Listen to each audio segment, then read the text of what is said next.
Welcome back for our last session. This one is going to be pretty fast and furious. We are going to transform our prototypes into a 60-second elevator pitch. You then will have the option to submit your ideas for the potential to be crowned the bright idea of the summit. So this next session, we're really focusing on refining our prototype so that it can be the most compelling idea for our judges, which I'll introduce in a second. Now, over lunch, you needed to do this because our ideas get better the more we talk to people about them. Often our first idea is our worst idea. So through having conversations with other people, we refine our idea, just like James Dyson did with his 5,000 prototypes, in order to make it better. So on our next box, what I'd love for you to do is tell me how you're changing your idea or how are you pivoting your idea off the back of feedback. So feedback helped us improve our idea by. Have a conversation as a team about the feedback that you got, and then maybe change your prototype slightly to reflect that feedback. The best ideas change. Okay, so often when we're looking for really strong ideas to invest in, so we actually have a fund where we provide money to young people with cool ideas. And one thing that we look for when we're backing these young people and their ideas is that they have the ability to go hunting for feedback. They then take that feedback on board and they're able to apply that feedback in order to make the idea better. So this is kind of a critical component of being an entrepreneur, is being hungry for feedback. In order to do that, you have to hold your problem really tightly, because that's got to matter. But you've got to hold your solution lightly, because that will change. So hold your problem tightly, but hold your solution lightly so that you can use that feedback as fuel to make your idea better. So we're going to give you a few minutes now in your teams. What feedback did you gather at lunch? How can you use that feedback to make your idea better? And then fill in box number 5, 3 minutes.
All right. Coming back together. Now, what we have in front of us is kind of our prototype. We're going to get to box number 6 in a second, but this is kind of the rough and ready version of our idea. And in order to explain our idea to other people, we need to transform that into a pitch. Now, what I want to do is kind of show you an example of a pretty cool pitch. So I introduced that company to you earlier called Who Gives a Crap. They make toilet paper, and they actually started their company by crowdfunding. So what they did is they produced this video, and then they basically said, hey, we don't have any money to make our first round of toilet paper, so we need everybody to pre-purchase it, and then that will give us the funding to actually make that toilet paper. So whilst you're watching Simon Griffiths, he's a very compelling speaker, I want you to be identifying, what does he do? What does he say? What are the parts of this pitch that make it persuasive? How does he convince you and engage you to buy into him and also his idea? What are the persuasive techniques that he uses to hook you in?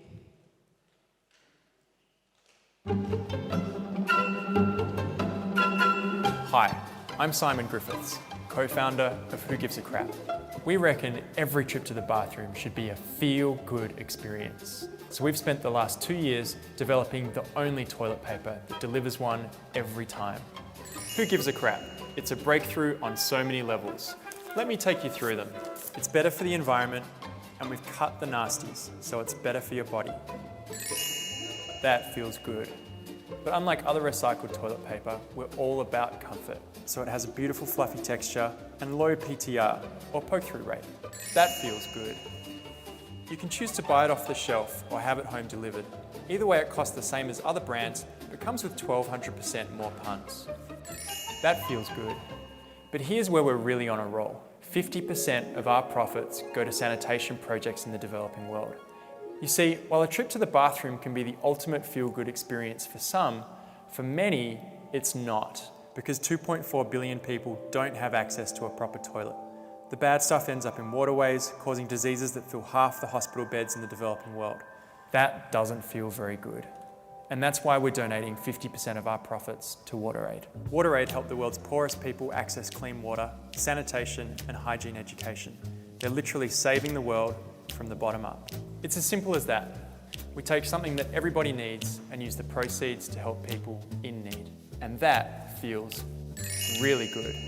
Heading up Who Gives a Crap are Jehan Ratnatunga in LA, Danny Alexander in New York, and myself down in Melbourne, Australia. We're engineers and product designers who in 2010, through a shared passion for humanitarian aid and toilet humour, developed a business model that grabbed a lot of headlines and won a bunch of awards for entrepreneurship. We're busting to press go on the first production run and create Who Gives a Crap's first edition. Our feel-good toilet paper needs a feel-good price. And for that, we have to order in bulk. But we need $50,000 to make that happen. Basically, we need toilet paper. And like anyone who's waiting for toilet paper, we need someone to help us out. We're asking for your support. We need $50,000 to fill our warehouse with the first bulk order of Who Gives a Crap. And I won't be leaving this toilet until we've raised enough for our first order. I'm sitting down for what I believe in, and I'm not getting up until I've got some toilet paper. $50,000 worth. Till then, you can jump on our website and see me sitting right here on our live feed.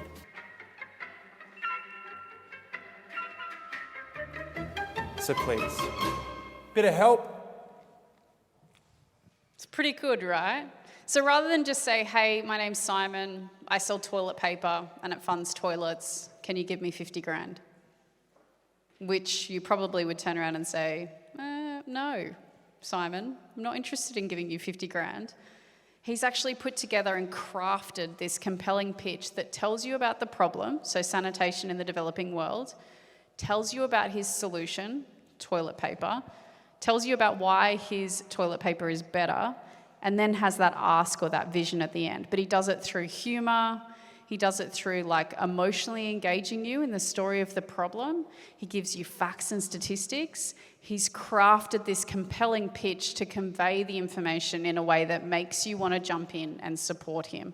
So at the moment, what we've got are the ingredients for your pitch on the prototype, but we need to think about how we craft that together so that it's a compelling message. Now, if we were using the catapult cards, we might be thinking about this. Could you share a personal story at the beginning of your pitch that might potentially engage the audience? Could you explain your idea in 5 steps? First, you buy our toilet paper. Then you have a great experience when you go to the bathroom. We donate our profits to the developing world, and they get access to sanitation. Could you cite certain authorities, so provide facts and statistics and experts? Could you introduce your team's expertise? Maybe you have a particular expertise or talent that makes you as a team really credible for presenting your idea. Can you appeal to the emotions of those who are listening? Make them really care about the problem and therefore invest in your solution. Can you use evidence? Appeal to reason and logic for why this is an idea that they should support. Could you articulate your why?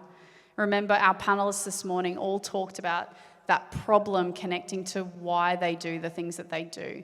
So can you connect your problem to why this matters for you and therefore make a compelling presentation? Could you share how the idea might expand? We want to start with one small product, but our intention is that it will grow into this. Tell me the story of the potential of your idea. Remember, this is our mission. We need to pitch a bright idea that makes the world a better place.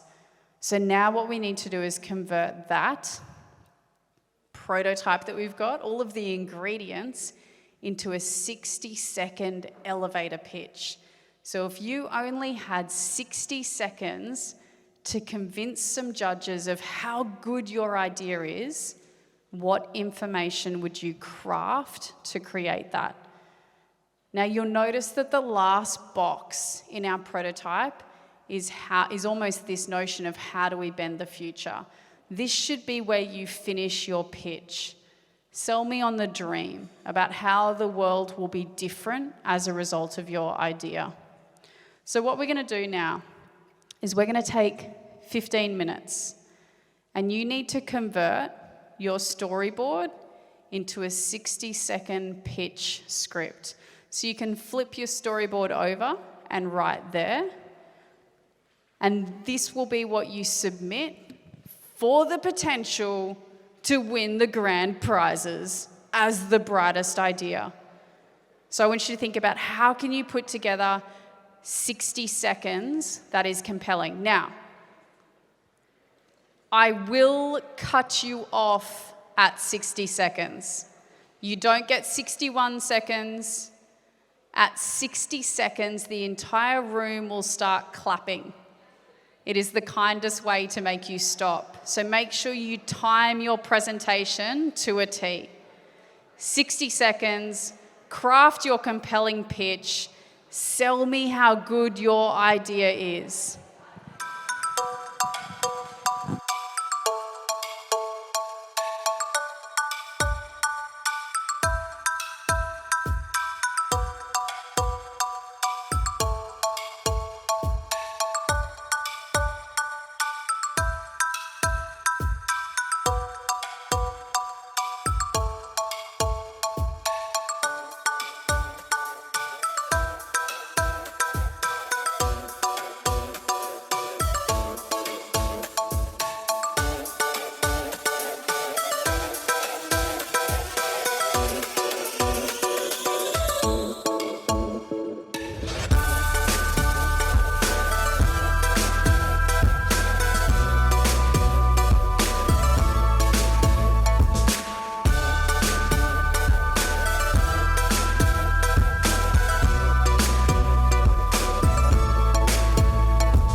give yourselves a massive round of applause.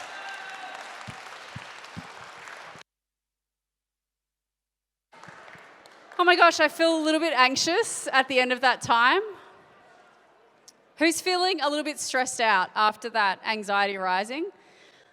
Yep, I feel you. I feel you. I'd love for you to take one big breath in. Oh, now blow it out.